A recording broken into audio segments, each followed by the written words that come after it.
government, and thanks the National Press Club for that opportunity. Thank you. Thank you for sharing your story. Thank you. Tam, how about you? Okay.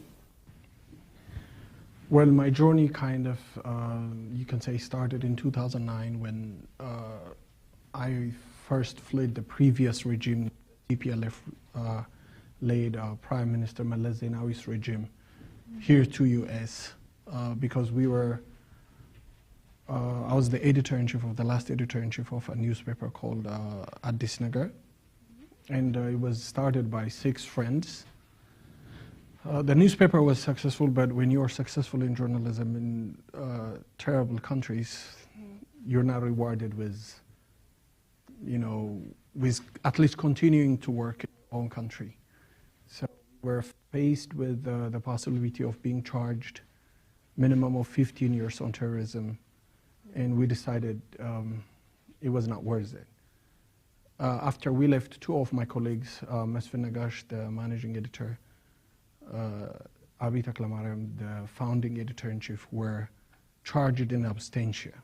And while I was in the States, trying to, rebuild my life, going to school, working, but missing home and being exiled was a very tough journey. So in those periods, I really thank social media for allowing me to kind of keep my life as a journalist, both as self, at the same time to be relevant in what was being discussed in Ethiopia. It kept me relevant, but it also kept me distracted, I guess, from my life here or my responsibilities. Because generations that, earlier generations, exiles, were not distracted as we were by what was going on back home. I remember in 2011 how I was very much engaged in the Egyptian revolution of Tahrir Square as if it was my story.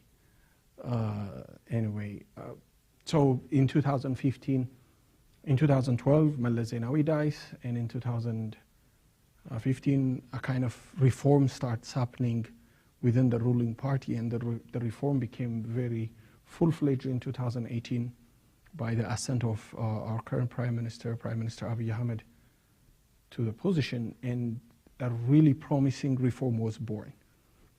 In part, the reform agenda was, inviting exiled journalists, activists, and politicians, releasing imprisoned politicians, things of this nature, changing some laws, unblocking websites that were blocked by the government. And we were personally invited, directly or indirectly, and I just jumped into it. I took a one-way ticket to home. It was a fantastic thing to see my mother after 9 years, reconnect with my friends, reconnect with my girlfriend, previous girlfriend, and getting married, starting a new media company.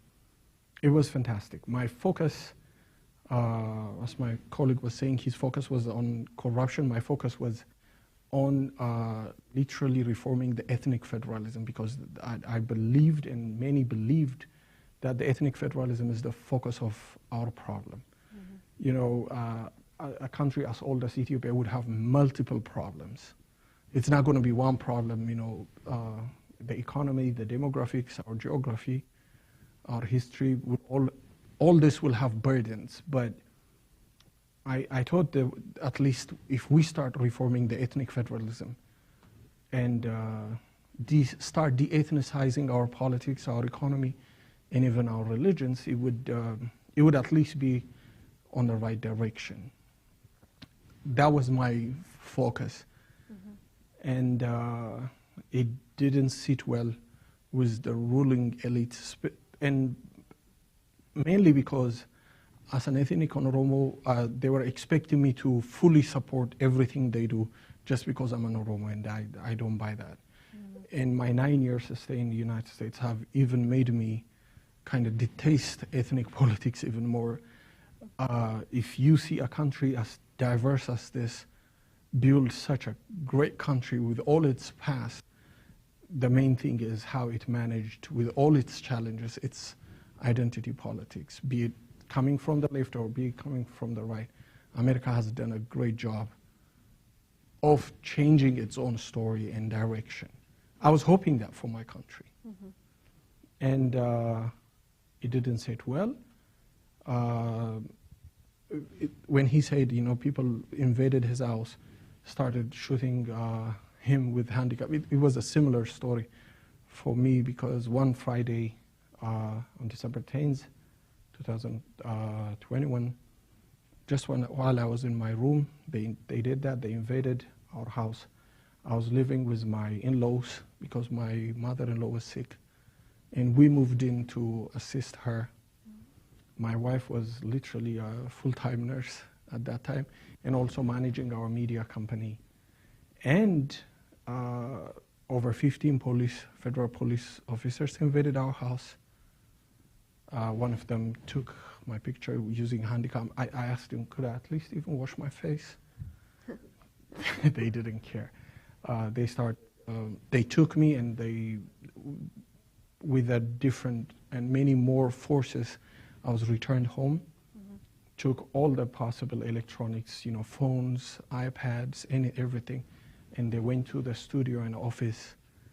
The studio was built by, our supporters. I was able to raise over $25,000 from all over the world, from Ethiopians who were willing to donate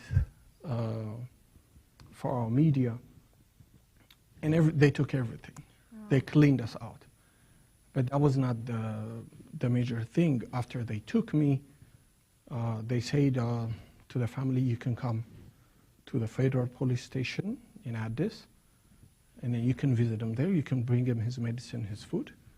But when I got there, they took me to a different place. And they took me to a military black site. Mm-hmm. They didn't tell my family where I was. For 7 days, the family did not know where I was. They don't know whether I was alive, I was dead, or even where I was. And that was very tough for my family. Yeah, that would be terrible. I didn't know how tough it was when I was in prison. Mm-hmm. When I came out, it was difficult. And after the 7 day, I appeared at the court. Mm-hmm. And it was very much thanks to the... Oh, it's okay.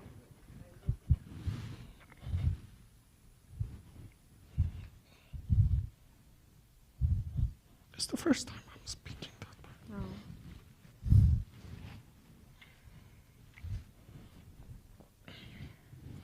Man, I'm weak.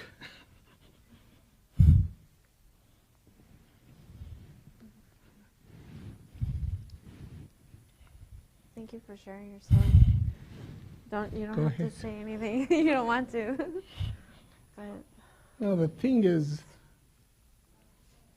being a journalist, being an activist, mm-hmm. you don't know what you put your family through. Yeah. It's true. Okay. And I appeared in court. Thank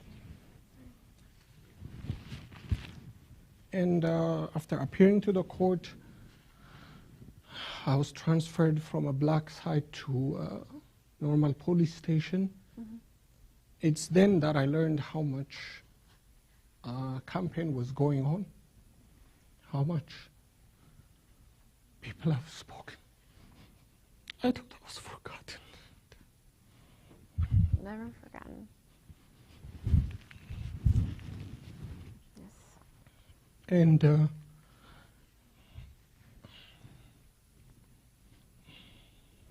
sorry. No, please.